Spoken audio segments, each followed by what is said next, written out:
Bueno, buen día, mucho gusto. Mi nombre es Carlos Santa Cruz, soy médico internista, intensivista, trabajo en la unidad de cuidados intensivos con el Departamento de Medicina Crítica y Cuidados Intensivos de la Fundación Santa Fe. Primero agradecer a los organizadores, al doctor Juan Pablo, por haberme invitado a hablar de este tema que hemos estado desarrollando en la unidad de cuidado intensivo y en el cual tratamos los pacientes de manera rutinaria.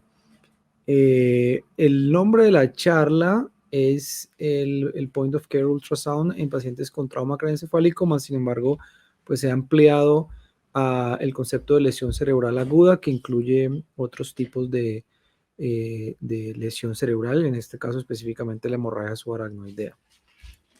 Entonces, debido al tiempo, pues he decidido mostrar lo que hacemos en casos clínicos y el estudio observacional prospectivo que estamos adelantando con este tipo de pacientes, sobre todo el acople corazón y cerebro y pulmón, y a terminar con unas conclusiones generales.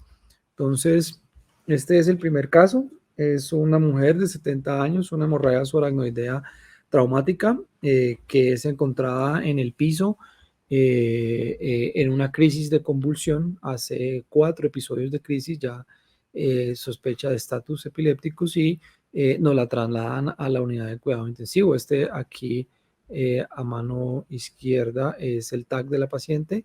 Eh, Podemos ver cómo hay un hematoma subdural de prácticamente hemisférico del lado derecho, haciendo un efecto de compresión, y un hematoma intraparenquimatoso.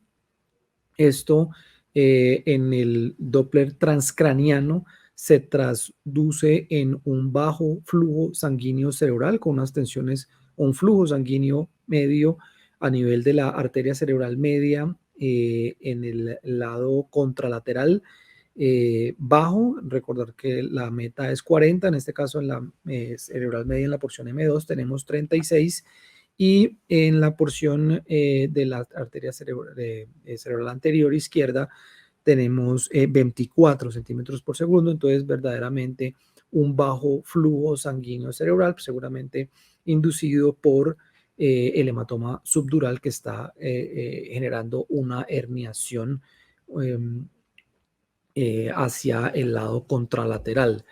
A la valoración ecocardiográfica a la cabecera del paciente, en la gráfica del lado izquierdo, en la foto del lado izquierdo, podemos ver un apical 5 cámaras a nivel del tracto de salida del ventrículo izquierdo. Vemos cómo el gasto cardíaco medido en este paciente es de 3.1 y por lo tanto, pues, un bajo gasto cardíaco. Entonces ahí la pregunta es, ¿será que este paciente es un respondedor a fluidos y puedo mejorar el gasto cardíaco? Recordar que los pacientes con lesiones cerebrales hacen cerebros perdedores de sal muy fácilmente y se deshidratan rápidamente, y hay que estar muy pendiente del estado de volemia de los pacientes. Entonces hacemos lo que se llama un fluid challenge o un test de capacitancia. Utilizamos 300 centímetros eh, eh, para valorar si el paciente va a aumentar el gasto cardíaco en más del 10%. Y vemos en este caso que después del Fluid Challenge tenemos 4.5 de gasto cardíaco, aumentando dramáticamente en más de 1 litro con solo 300 centímetros. Entonces, pues seguramente este paciente va a ser un respondedor a fluidos. El próximo paso que hacemos es valorar el riesgo que tienen estos pacientes para ver si la carga de fluidos que le voy a administrar tiene un riesgo de generar edema pulmonar. Para eso me valgo de la función diastólica. En el lado izquierdo podemos ver que hay ya una disfunción diastólica del tipo trastorno de la relajación. Sin embargo, el gradiente de presión transmitral medido por Doppler tisular, en este caso la relación EE' o EA menor de 10, en este caso 6.28, pues nos habla de que la presión en cuña pulmonar del paciente es menor de 18 y por lo tanto el riesgo es bajo. Esto se traduce en que es el paciente ideal para reanimar con cristaloides. Administramos una carga de volumen. Podemos valernos aquí de lo que hablamos del Mini Fluid Challenge. Vemos cómo el cambio en la integral velocidad-tiempo en los respondedores aumenta con respecto a los no respondedores y que el área bajo la curva de estos pacientes en una curva ROC es de una correlación alta entre la administración de fluidos y el cambio en el gasto cardíaco de más del 10% y mejor que otras variables utilizadas para predecir la respuesta a fluidos como son la variabilidad del pico sistólico y la presión venosa central, mucho mejor que las otras dos que ustedes pueden ver. Es prácticamente como tirar una moneda a ver si el paciente va a responder o no. Con este cambio en el BTI, pues nos estamos con una correlación alta y podemos predecir un cambio en el gasto. ¿Por qué no utilizamos 100 mililitros? Porque este estudio fue hecho con hidroxetil starch y pues los hidroxetilalmidones ya no los estamos utilizando en cuidados intensivos después de los estudios que mostraron que había más riesgo de lesión renal e incluso de mortalidad. Entonces, pasamos una carga de fluidos, en este caso pasamos 1000 centímetros y después, porque el riesgo es bajo, encontramos que después de los 1000 hay una persistencia del gasto cardíaco bajo, en este caso 2.79, lo que indica de que hay una fuga capilar y en algún lado se está perdiendo este fluido. Para eso nos valemos entonces de un ultrasonido de pulmón. Hacemos una valoración exhaustiva de 12 cuadrantes de manera bilateral y pues en este caso podemos ver que en la base derecha hay un patrón de líneas A que asociado a un gradiente de presión transmitral pues indica un edema pulmonar no cardiogénico. Esto nos lleva a solicitar una tomografía de tórax en donde encontramos, como ustedes pueden ver aquí en la base derecha, una consolidación neumónica probablemente secundaria a la broncoaspiración que tuvo lugar en el momento de las crisis de convulsiones. La paciente es tratada con tratamiento antibiótico y la evolución es favorable. En este caso, el segundo caso clínico que traigo para presentar es una mujer joven de 60 años, una hemorragia subaracnoidea, Hughes 1, Fisher 3, por un aneurisma roto de la comunicante posterior. Esta paciente ingresa al servicio de urgencias en un Glasgow de 15/15 y presenta un deterioro severo y rápido del estado de conciencia, llegando a 7. Requiere de intubación de urgencias, arteriografía, y en la arteriografía pues muestra este aneurisma roto que ustedes pueden ver aquí de la comunicante posterior, llevada a cirugía de urgencias, 1500 centímetros de sangrado en el transoperatorio, llega a cuidados intensivos con signos de hipertensión endocraniana. Aquí podemos hacer una valoración no invasiva de la presión intracraniana a través de la medición de la vaina del nervio óptico. Tenemos como meta 0,52 centímetros, perdón, y en este caso 0,57 indica que la presión intracraniana está mayor a 20 milímetros de mercurio y por lo tanto tratamiento con osmoterapia. Esta técnica es validada en diferentes estudios. Traigo este del Journal of Neurosurgery, es el año 2018, en donde una cohorte de pacientes se le hace una medición de la vaina del nervio óptico y concomitantemente la presión intracraniana medido con un catéter de ventriculostomía durante la manipulación de la tráquea, es decir, durante episodios de aspiración por parte de terapia respiratoria, y podemos ver cómo hay una correlación importante o similar al aumento de la presión intracraniana con el aumento del diámetro de la vaina del nervio óptico antes y después de la manipulación, tanto en el lado derecho como en el lado izquierdo, lo que hace que esta técnica pues sea bastante confiable para medir la presión intracraniana de manera no invasiva y por lo menos hacer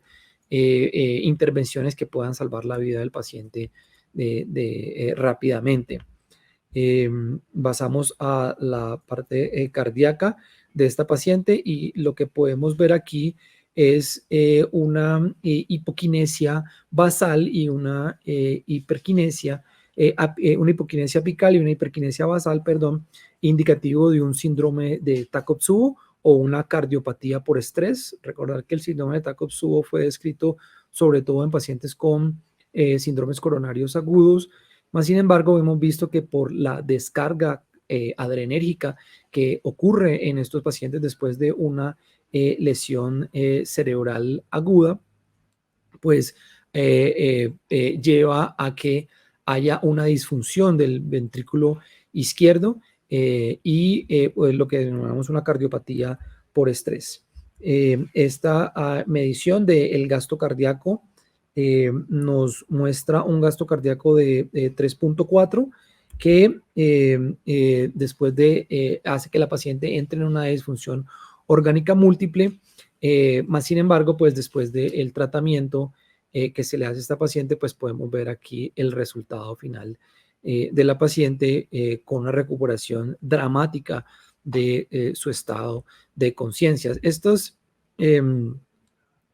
cardiopatías por detrás de estas asociaciones que hemos encontrado entre las lesiones cerebrales, tanto traumáticas como no traumáticas, que denominamos lesión cerebral aguda, hemos visto que hay una asociación con una disfunción miocárdica, sobre todo del ventrículo izquierdo, que lleva a un bajo flujo sanguíneo cerebral y a una disfunción múltiple de órganos. Por eso decidimos hacer un estudio observacional prospectivo. En este momento llevamos ya 13 pacientes con acute brain injury, o sea, una lesión cerebral aguda. Pacientes tienen los criterios de inclusión, todo aquel paciente que tiene una monitoría de catéter intraventricular y de presión tisular de oxígeno, un catéter yugular ascendente. Excluimos todos los pacientes que tengan infecciones o cáncer o muerte inminente y hacemos la correlación entre el gasto cardíaco, la presión intracraneana y la presión tisular de oxígeno. Estos son los pacientes que hemos incluido hasta el momento. Generalmente son mujeres, dado que la mayoría son hemorragias subaracnoideas y sabemos que el sexo femenino es más prevalente, tiene una mayor incidencia de hemorragias subaracnoideas.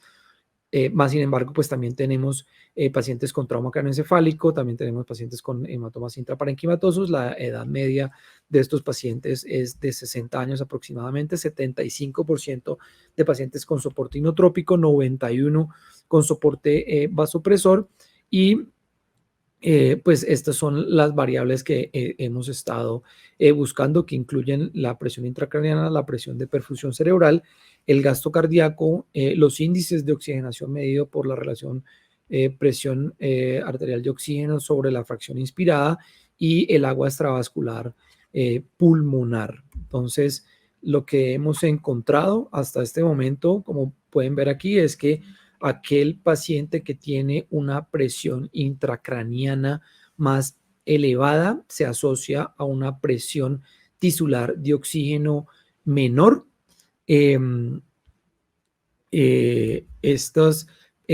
Con respecto al gasto cardíaco, vemos que aquel que tiene un gasto cardíaco más bajo se asocia a una presión tisular de oxígeno cerebral menor, lo cual hace, digamos que tiene una lógica fisiológica en donde si yo tengo un bajo gasto cardíaco, pues seguramente voy a tener una presión tisular regional de oxígeno menor.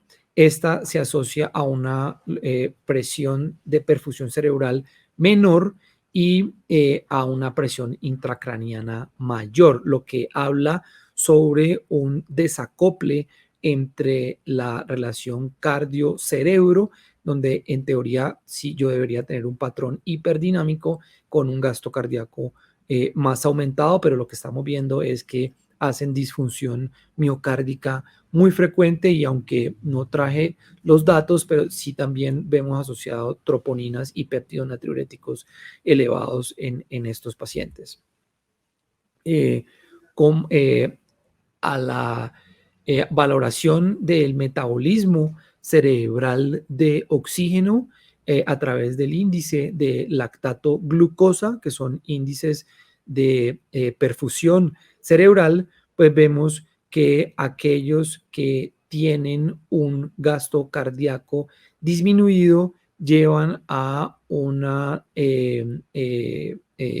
índice cardíaco, un índice de lactato glucosa más bajo, lo que indica que el paciente pues está en un metabolismo anaerobio secundario a el gasto cardíaco. Y esta correlación pues que vemos aquí, entre más alto el gasto cardíaco, pues más alto el índice de glucosa, y entre más bajo, pues más bajo el índice, indicando que la manipulación del gasto cardíaco nos lleva a una disminución del gasto cardíaco, perdón, nos lleva a un metabolismo anaeróbico cerebral.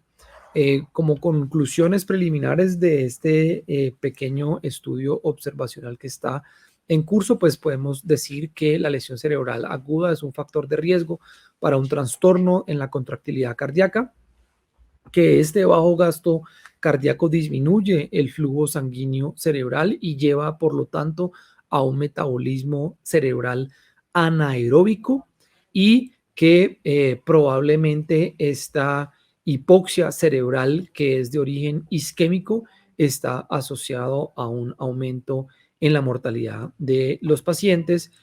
Por supuesto, esto es una teoría generadora de hipótesis, y que nos hacen falta más datos para poder llegar a una conclusión fidedigna.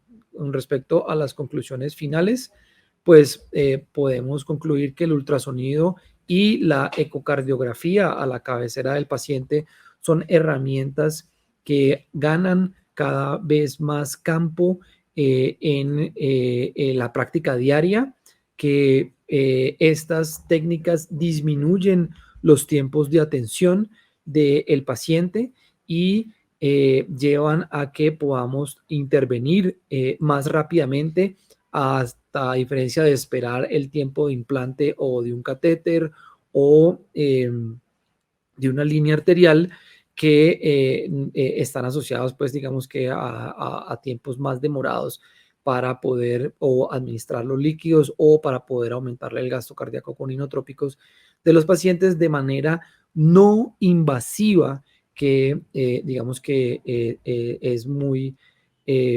favorable en cualquier sitio donde uno se encuentre con un paciente críticamente enfermo, ya sea en urgencias o en la unidad de cuidados intensivos o en el piso o en salas de cirugía, y que está ligado, por supuesto, a una curva de aprendizaje que es necesario cumplir para poder, digamos, tener las mejores imágenes y poder sacar la mejor conclusión, los mejores datos del paciente, y poder reanimar los pacientes de manera objetiva. Y con esto les agradezco.